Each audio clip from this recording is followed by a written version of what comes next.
Et cette question sur X d'un de nos fidèles, un follower de BFM Crypto, il s'appelle Callisto013 et il nous a envoyé cette semaine cette question. Claire, Thibaut, vous allez pouvoir y répondre. Sa question donc, quelles sont, selon vous, les explications fondamentales à la fragilité actuelle d'Ether? Claire.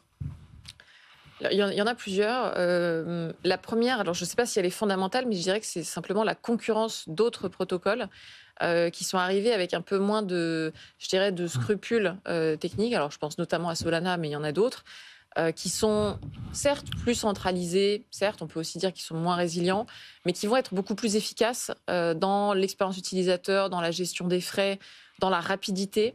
Et donc Ethereum souffre de cette concurrence parce qu'Ethereum, du fait de probablement sa décentralisation et ses choix techniques, reste aujourd'hui un peu plus lent, un peu plus cher. La stratégie d'Ethereum, c'est de développer ce passage à l'échelle avec des surcouches. Vous savez, les fameux layer 2 dont on parle depuis longtemps dans cette émission. Sauf qu'aujourd'hui, on assiste à une multiplication de ces surcouches.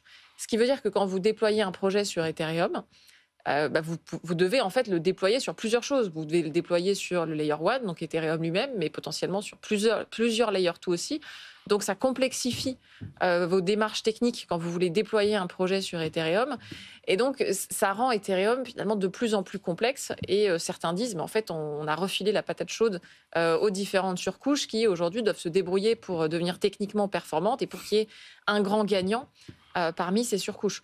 Donc ça, je dirais que c'est la raison majeure. Et puis après, c'est un cercle vicieux. C'est comme on voit que l'Ether, le jeton, ne progresse pas. Il y a certaines personnes qui commencent à râler. On voit que, voilà, je ne veux pas dire qu'il y a une crise à la fondation Ethereum, mais il y a quand même des gens qui disent qu'il faudrait changer de direction. Oui, ça discute, oui. Voilà, donc on sent bien que ça discute et que tant que les choses ne seront pas tranchées, il y a une sorte d'incertitude qui plane sur cet écosystème-là. Oui, ça ressemble un peu plus qu'on imaginait à une usine à gaz. Enfin, c'est un peu ça.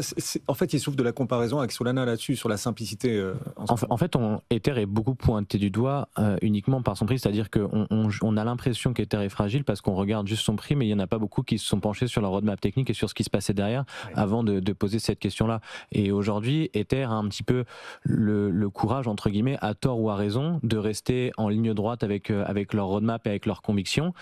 Peut-être que ça leur portera préjudice à terme, mais en tout cas, ils ne veulent pas changer leur ligne directive pour faire plaisir à des gens qui détiennent tokens, pour permettre aux tokens de s'enrichir. Mais ça, on va voir ce que ça va donner par la suite.